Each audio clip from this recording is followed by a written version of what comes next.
So now let's look at the framework to think about for business model. There are 4 key components to it. The first one that we want to start with is where we start all the time. That's with our customer.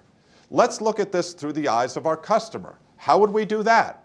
We've just done the analysis in the decision-making unit and decision-making process. And now we're going to utilize that to figure out what type of business model would they feel most comfortable with.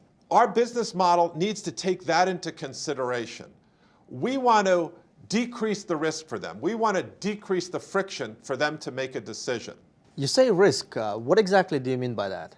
So if you think about the case of an ESCO, which is an energy service company, they come in and they put equipment into a building like this or any building to increase the efficiency, to decrease the cost of energy.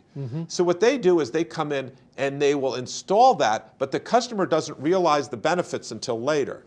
So they have come up with a shared savings business model that says, we will get paid once you realize those savings.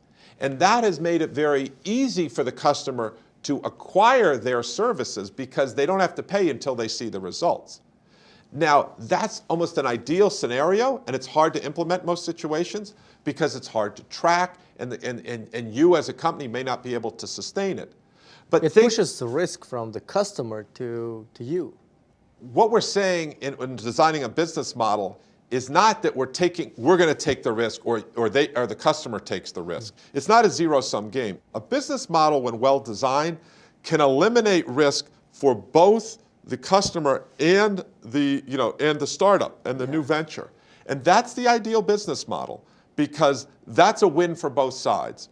So risk is a factor when people buy. Sure, it's cost, how much value, but there's also the risk factor. And that's very, very important. Think about if you're buying a stock. It's not just what the price is, when do you buy it, what do you think of the long term. It's how risky is that stock as well.